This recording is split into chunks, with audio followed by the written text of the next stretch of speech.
redonda do simpósio, intitulada Trabalho, Gênero e Dinâmicas da Metropolização. E, nesse sentido, eu convido para compor a mesa a professora doutora Regina Célia de Matos, da PUC-Rio,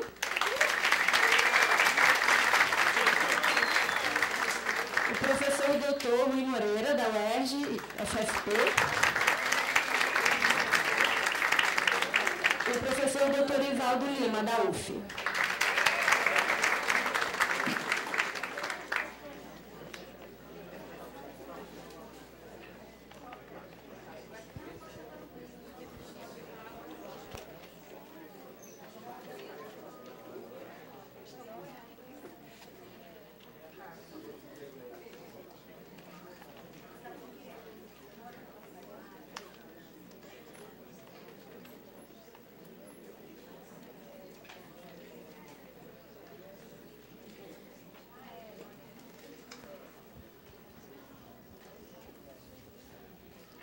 Alô.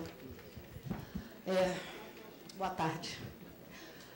Desculpem-nos pela demora, mas houve... Sabe que essa tecnologia é muito... Ela facilita muito, realmente. Aí deu um tilt na documentação aí no arquivo do professor Ivaldo, mas está tudo certo. Eu tenho muito prazer na mesa com dois ex-colegas de trabalho, né? São duas referências, não só de amizade, mas particularmente para a geografia brasileira. Não vou ficar apresentando, porque os nomes deles e as pessoas deles, por si, falam. Professor Rui, professor Ivaldo, posteriormente. Fique à vontade. Professor Rui, professor Ivaldo, meia hora, por favor. Viu, professor?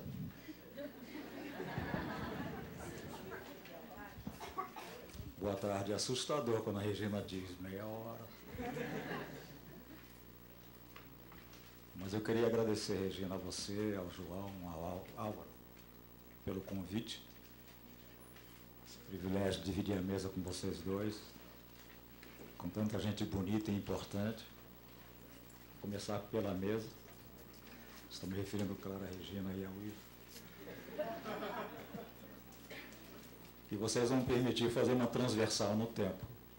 Quer dizer, atravessar os três assuntos do trabalho, do gênero e da metropolização, porque eu quero trazer uma hipótese de reflexão para debate. Quer dizer, o que talvez nos dias de hoje possa estar se exprimindo, seja através da geografia do trabalho, da geografia de gênero, da geografia urbana, da geografia da metrópole.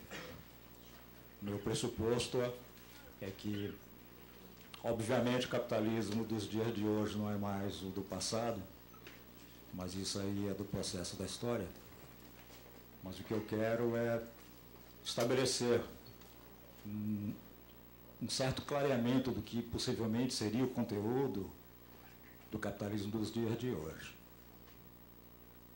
Como a Regina está aí ao meu lado, então eu vou falando, e ela vai me cutucando. Em função disso, o tempo vai sendo controlado, tá? Tá jóia? Tá tranquilo, tranquilo.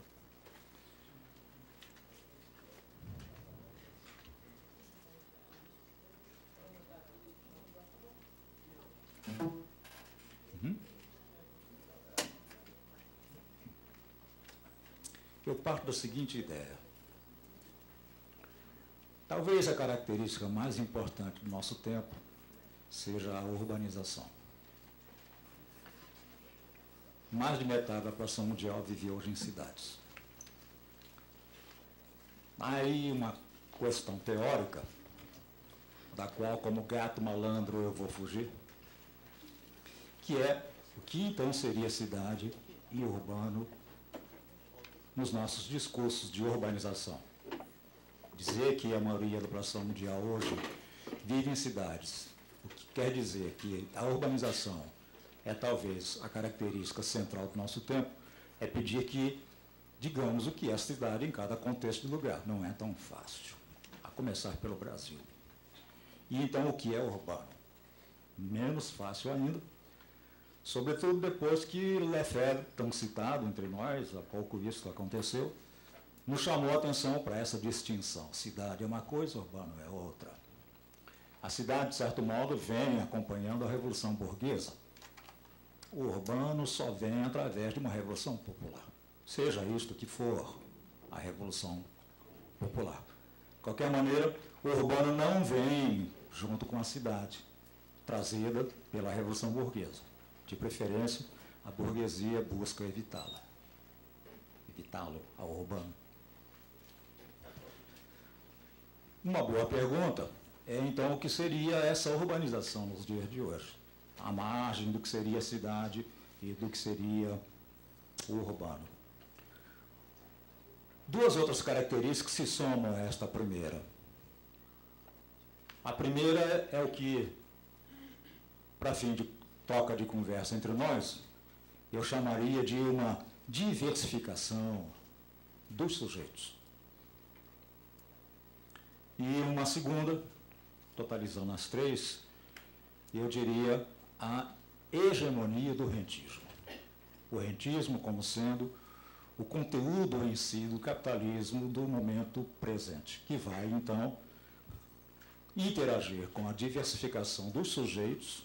Não vem da emergência do rentismo esta diversificação, mas ele vai trabalhar no sentido da apropriação, desta multiplicação das formas de sujeito, trazendo para dentro do seu conteúdo, e tudo isso sendo levado para o interior do urbano, isto significando, então, uma recriação do urbano, ou a definição de um urbano que, nos dias de hoje, talvez, então esta é a hipótese para discutirmos, seja um pouco distante do urbano dos nossos textos, dos nossos livros, das nossas geografias urbanas, dos nossos discursos, das nossas aulas, dos nossos debates, algo assim.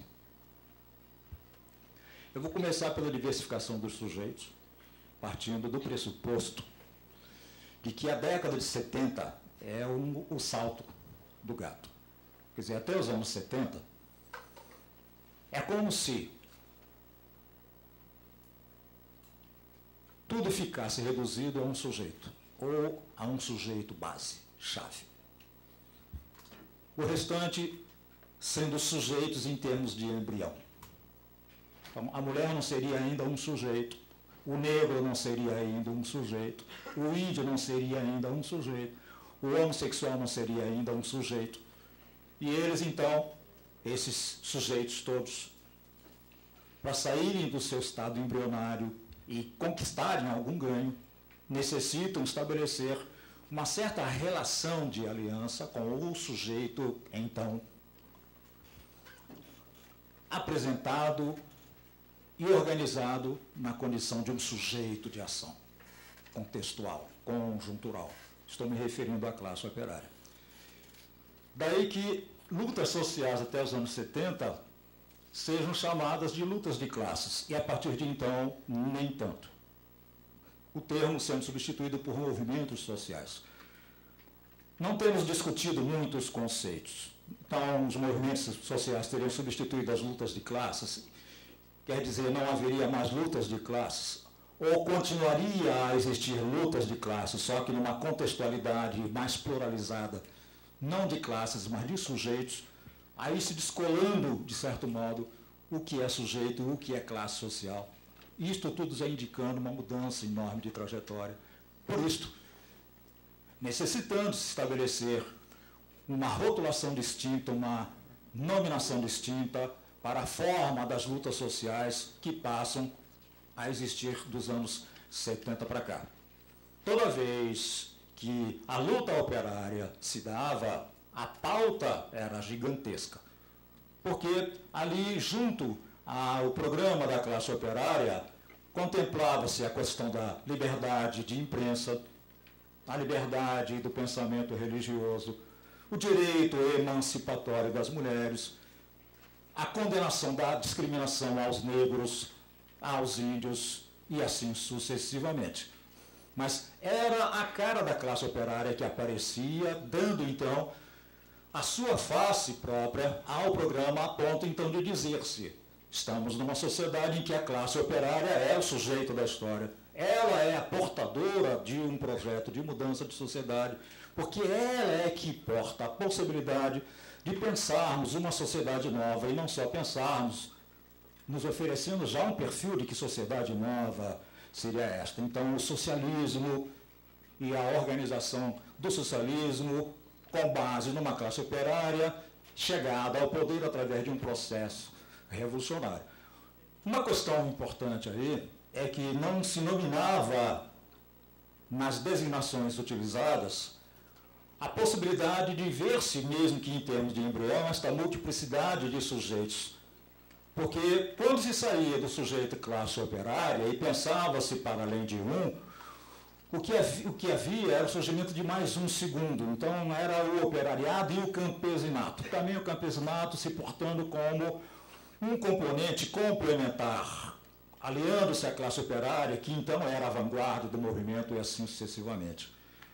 Como a classe operária, então, era a vanguarda, digamos, como se dizia, ou a portadora de um programa que era plural do ponto de vista das demandas, porque listando para além das suas próprias demandas de salário, de condição de trabalho e assim sucessivamente, o ganho da classe operária era acompanhado do ganho das outras frações de sociedade que com ela acabavam formando uma aliança. É assim, então, que o capital, que seria o outro lado no contraponto, daí dizer-se na época que a sociedade vivida era uma sociedade de duas classes fundamentais, buscando contornar as suas perdas diante desta luta que potencializava a classe operária para além da sua força exclusiva, encontrava na mundialização do processo da indústria e da urbanização a saída.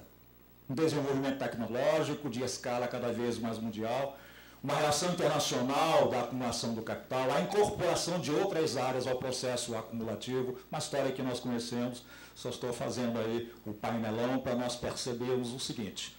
Isso significou que a classe operária, que já era a vanguarda, reforça-se ainda mais nesta condição, na medida em que a luta de classes vai perdendo seus parâmetros locais para se tornar cada vez mais um acontecimento mundial. No bojo deste acontecimento mundial vem o processo da urbanização. Não estou querendo dizer que a urbanização tem uma origem única, mas essa é uma das componentes importantes do processo, que vai nos levar a esse contexto dos dias de hoje, de uma predominância da população mundial vivendo nas cidades. Quando isso acontece, a urbanização se estende, se expande, com ela abre-se o horizonte de organização de vida e de mundo de homens e mulheres da população do mundo inteiro. Aí, então, surge o momento em que as mulheres ganham uma forma de organização mais explícita, também os negros, também os índios, também os homossexuais. Aí vai surgindo cada vez com mais evidência o fato de que as lutas sociais sempre foram plurais do ponto de vista dos seus sujeitos. O que interessa é que estamos na década de 70 e como ganho da classe operária o que existe aí é o surgimento ao lado dela de outros demais sujeitos. Talvez não tenhamos compreendido muito bem este processo, nos levando a acharmos que então a classe operária não é mais um sujeito da história, embora ela não seja um sujeito a mais. Mas a classe operária segue sendo sujeito da história. Mas ela hoje compartilha a pluralidade da condição dos que lutam. Então não precisa mais a classe operária pôr como ponta de pauta de suas lutas a emancipação da mulher. As mulheres criam seus próprios organismos de luta. As mulheres criam sua própria pauta, seu próprio programa. As mulheres aparecem com seu próprio rosto como sujeito. Idem os negros, idem os índios, estou me repetindo e assim sucessivamente. É neste contexto que surge o capital rentista. Ele é, por definição, uma forma de capital que estava entre os muitos embriões. Também ele existia de um modo embrionado junto com as outras frações mais hegemônicas do capital, no caso aí o capital industrial financeiro. Ele é uma dessas frações que existia ali embutida no interior de uma estrutura mais ampla, cujo rosto não aparecia no seu formato próprio e que no trajeto dessas transformações todas, vai ganhando, assim como os sujeitos sociais, a possibilidade de aparecer enquanto tal. E ele vai, cada vez mais, estabelecendo um modo distinto, novo, do acumular do capital. Porque o rentismo acumula através do financiamento do crédito de consumo.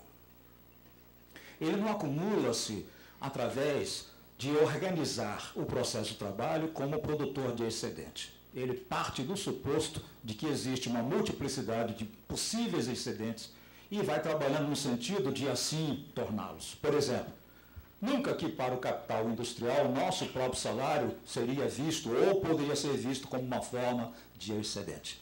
Mas o rentismo tem esta capacidade de, através do financiamento do crédito do consumo, tornar o nosso salário algo além de apenas um salário, e sim uma referência para ele de acumulação. É assim que o rentismo vai incorporando essa sucessão de sujeitos que vão aparecendo. Por quê? Porque é o rentismo que vai levando para o interior da vida urbana a presença dessas classes. O âmbito de ação programático dessas classes. Criando-se, então,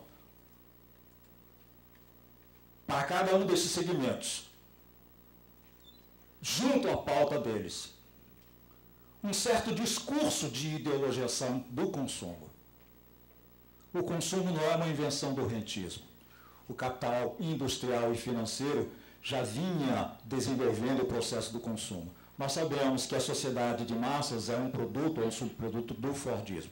O Fordismo é, por definição, um momento importante de auge até do período do capital industrial financeiro. Mas há aí uma diferença. O consumo, neste contexto de hegemonia do capital industrial financeiro, é um momento necessário à realização do valor. A transformação da mais-valia, uma vez produzida, no lucro. Mas não é esta a praia do capital rentista. Ele reinventa sistemicamente, no capitalismo, o sistema do consumo. E nisto, ele está reinventando o capitalismo. O capitalismo industrial financeiro, no intuito de ampliar a escala da realização do valor, já vinha criando, no campo do consumo, mecanismos de expansão consumista, sobretudo através do sistema de crédito da compra.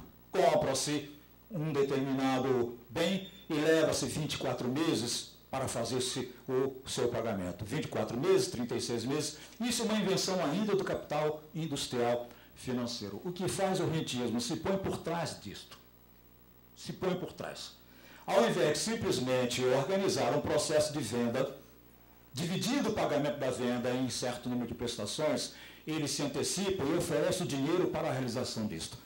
Então, ele incorpora o processo de consumo do capital industrial financeiro e acrescenta uma modalidade nova, uma modalidade sua. Continuamos comprando os nossos automóveis, pagando em 36 meses, em 24 meses. Só que o dinheiro que nós usamos é aquele vindo do financiamento do crédito de consumo. Isto produz uma mudança completamente no fio do roteiro das coisas. Os bancos são os primeiros a sofrer grandes transformações, grandes mudanças. Há uma mudança enorme no campo do setor bancário, que vai distinguir, então, o banco tradicional, o banco mercantil, aquele que, ao invés de financiar o nosso consumo, volta o seu recurso mais para o financiamento da produção. Ele se mantém enquanto tal, mas ao lado dele, o capital rentista cria a agência de financiamento de crédito de consumo. Às vezes você vai a uma revendedora comprar um automóvel, você está assinando notas promissórias do número de meses que você vai levar para pagar o bem que você comprou. A prestação, a longa prestação. E quando você se dá conta, está assinando um documento de nota promissória, de compromisso de dívida não com a revendedora, nem mesmo com a indústria de cujo automóvel você está comprando. Um automóvel da indústria Fiat, que você está comprando numa revendedora da Fiat. Você está assinando uma nota promissória de um banco Fiat. Este banco é uma forma nova que surge no circuito do sistema bancário. Não é mais um banco mercantil. Nem mesmo assim se chama. Resolveu-se dar-se um nome até próprio, para distingui-lo da forma tradicional do sistema de crédito bancário. Porque o crédito aí não é bancário, é de financiamento do processo do consumo. Qual é o resultado para mim de tudo isto? É que, no momento em que multiplicam-se os sujeitos, e nós estamos diante desta multiplicação, no âmbito da academia passamos a traduzir tudo isso no múltiplo dos nossos modos de entendimento. Assim surge uma geografia do trabalho, assim surge uma geografia do gênero, ou muitas geografias do trabalho, a geografia do trabalho do operário fabril, a famosa classe operária, a geografia do trabalho das outras formas proletárias urbanas, de um operariado urbano distinto daquele fabril, que é o trabalhador do banco, que é o trabalhador do serviço, do comércio, dos transportes, é um operariado. Mas o nosso conceito de classe operária ficou muito ligado ao operário da fábrica, justamente porque há uma distinção nítida do ponto de vista do esquema de reproduzir-se através do processo do consumo e de papel de importância sistêmica dentro da economia capitalista, do processo acumulativo capitalista, porque, teoricamente, o operário produz mais-valia, o operário fabril, as demais frações de classe operária, o bancário, o comerciário, não produzem mais-valia, criam as condições para que a mais-valia produzida na fábrica seja realizada, conceitualmente foi sempre assim que a gente viu. O teorizador maior de tudo isso não foi o inventor do termo, mas tornou-se para nós o seu grande teorizador Marx, distinguia, justamente chamando a um de trabalho produtivo e a outro de trabalho improdutivo. Improdutivo não no sentido de imprestável e inútil, mas de não produzir mais-valia. Já aí são duas frações de classe trabalhadora e já aí são duas formas distintas de geografia do trabalho. Há uma enorme urbanização do campo, até porque a mundialização da indústria vai se reproduzir, se multiplicar na forma de uma industrialização do campo, não só na forma da agroindústria. O campo se torna uma forma de cidade, foi o debate que nos antecedeu há pouco. Não que o rural, para mim, esteja desaparecendo, está sendo recriado. Há um fio de reformulação de todos os roteiros. O roteiro agrário se modifica, o roteiro rural se modifica, o roteiro urbano se modifica, o roteiro do trabalho se modifica, o roteiro do gênero se modifica, o rentismo reinventa, recria tudo isso, porque ele se põe no centro. E põe no centro de tudo o processo do consumo, mas o consumo realizado através do crédito de financiamento. Isto vai criar uma relação entre nós totalmente nova, distinta, porque aquilo que mais nos identifica não é necessariamente a nossa condição de classe diante da propriedade dos meios de produção, e sim a nossa condição diante dos nossos próximos 24 meses, 36 meses. Talvez seja um convite um tanto abusado que eu faria, para que cada um de nós aqui pense e me diga, dentre todos que estão aqui nesta sala, quem não está endividado de alguma maneira por ter comprado alguma coisa a crédito. Se alguém aqui não se encontra nessa situação, certamente será fácil lembrar alguém da família, se não a própria família. Todos nós estamos endividados, literalmente endividados. E não só todos nós, meu irmão, pessoas. Todos nós, pessoas, empresas, instituições, governos, estados. O endividamento é a característica, por definição, do nosso tempo. Compra-se hoje multiplicidade de coisas e não uma coisa só. Isto é para além de uma sociedade de consumo. Isso está para além de uma situação de consumismo. Isto está para uma contextualidade nova de conteúdo. Este é o conteúdo novo da sociedade capitalista. Este é o conteúdo novo das relações que vivemos dentro do capitalismo. Isto é o capitalismo dos dias de hoje. Ora, o olhar geográfico vem se dando conta disso, através justamente de trazer para dentro de si, com designações, este múltiplo. Daí, então, entendo assim, esta multiplicação dos galhos da árvore da geografia, com toda a legitimidade, penso eu, de existência. Legítimo se existir uma geografia do trabalho ou várias. Legítimo se haver uma geografia agrária, uma geografia urbana, uma geografia de gênero, uma geografia do turismo, uma geografia da percepção, uma geografia disso, daquilo, outro. Por quê?